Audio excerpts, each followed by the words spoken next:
Good evening, Mayor, members of the council. Thank you very much for the opportunity to be here tonight. As indicated, my name is Gary Giroux. I'm the Chief Sustainability Officer for the County of Los Angeles. And won't repeat some of the things that Mr. Galliani said. We are very collaborative with the South Bay Clean Power Program. Just wanted to explain what we're doing in the county and invite you to participate there as well.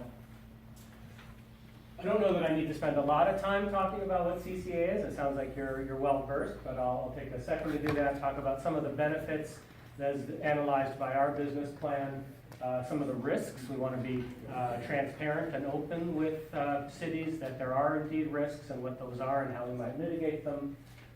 Talk about the JPA document itself a little bit and then some next steps. I hate to interrupt, but I really think you should explain because, there's a bunch of people, we have certain knowledge, but people in the audience as well as those watching on television may really appreciate it. Sure. An explanation doesn't have to be the $1,000 explanation, but at least give us that $50 one. I can do that, absolutely. The graph probably explains it as well as anything, which is to look at how utilities are currently structured, and today you're under Southern California Edison territory, and they do all of the services on behalf of residents and businesses, on behalf of all the customers. Under the CCA model, a portion of that work actually shifts to a local government or a local government entity like a joint powers agency. And that entity takes on three specific functions and only those functions.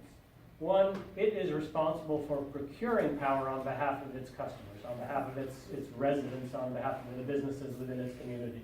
So we actually go out, hire a power procurement manager who assesses what the load does, what the needs are, and buys power, or we generate power to match that load. That's part one. Part two is we set rates. Because we're the ones buying the power, we're able to set the rates for that power. And that is done collectively through the Joint Powers Agency. That authority has a governing body. That governing body is the one that actually sets the rates. And the purpose for that is to bring that rate-making authority down to the local level. Today, Southern California Edison goes to the PUC in San Francisco 4 times a year. Typically, the rates change constantly, and it's a somewhat opaque and remote rate-making process.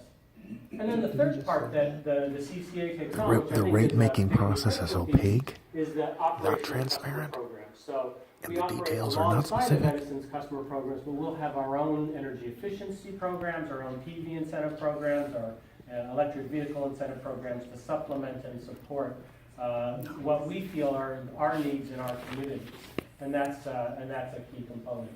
Edison continues to maintain the transmission and distribution system.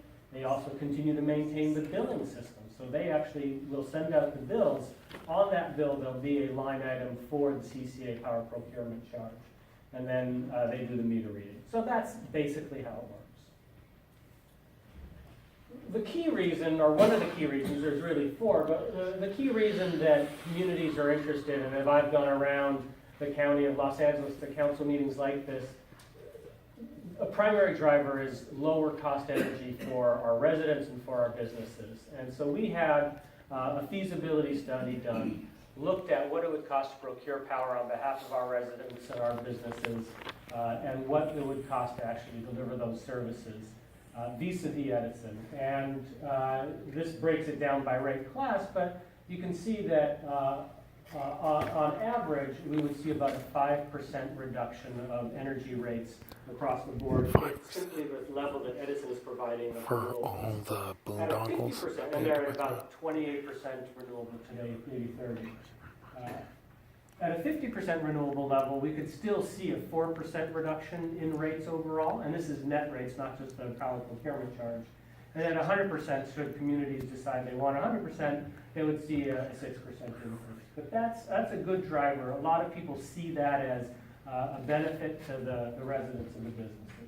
We certainly do in the county. We have These are all projections that are true. $16 million energy bill. 5% of that is pretty significant. The other thing you can do then is that opens up. So our consultant did an economic modeling, said, okay, if you now saved $20 million Okay, so there's a reduction in costs. in the community, how does that affect economic development? So that's money back in consumers' pockets, whether it's residents or businesses, and that's money to spend on other things or to invest in their business. And so there's a multiplier effect to that. That's clearly a key benefit. But as Mr. Galani talked about, there's also the direct jobs benefit of actually going out and building new local renewable energy projects. And so we see the need for a number of those projects in order to serve the load, and that will actually provide local jobs both in the construction and operation. The other, and probably the primary impetus for the whole law, the state law that created this, was consumer choice. Today, consumers, the cities who buy from Edison, our residents, our businesses, have no choice as to where they get their power. They can only buy from Edison. This is Obamacare The for the energy legislature industry. wanted to have consumers have a choice. We wanted to also avoid the debacle of the previous deregulation, and they said, we trust local governments to do right by their citizens. If they're willing to serve in that capacity, then we'll give the community choice program to them. And so that's really where this program started from. Residents, businesses, even the governments themselves have the ability always to go back to Edison. So it is a consumer choice program. We're now just opening up the market to a second competitor. And that's good for everybody. The other is, of course, and I've talked about it, the local control. So that's built in. And we missed a slide here, which was the greenhouse gas benefits. Somehow it didn't pop up. I don't know what happened to it, but a key element of this program, of course, if you're getting more renewable energy, is you're reducing greenhouse gases. And for those communities that have climate action plans or thinking about climate action plans, this is probably the single most significant measure you can take to actually reduce emissions from the community. We've estimated about a 10% reduction in the county's greenhouse gas emissions if we go to 50% renewable. So that's the benefit side. That's why communities are getting excited about this. And the pickup of this program statewide is just tremendous now. I think almost every county has a program that's in some form of development. Cities across the state are doing this. There are risks, of course. And one of the key one is what happens if you start losing too many customers? Because you do have fixed administrative costs. And if you have to spread those administrative costs over a smaller Did you hear pool, over that? a smaller rate base, that could increase rates. And so you want to avoid losing customers to Southern California Edison. And the way you do that is by maintaining positive rates and going through the other strategies and really building up the cash reserves. I think that's an important one. It's a manageable risk. Our consultant actually looked at a 20% opt-out rate for the program. So if 80%, if we only had 80% of the customers as we could it still be economic? And the determination was that it would be. Across the state to date, the highest level of opt-out is about 7%. So we've got, I think, a safe margin there. If our program gets an opt-out rate that's more than the state average of about 7%, it's still manageable from an economic standpoint. The other is we may not actually compete very well. And this is where you really do have to have a deep understanding of power markets and the power utility industry. We're fortunate that we have, and he's here tonight, working with us, the former executive director of the Southern California Public Power Authority, Bill Carnahan, created a JPA of cities, actually ran public power programs. And it's that sort of level of expertise going into the program that helps you manage the kinds of risks that come up with regard to competition. So, and Joe Galliani mentioned the exit charge. That's one thing to be aware of, is that can make you non-competitive.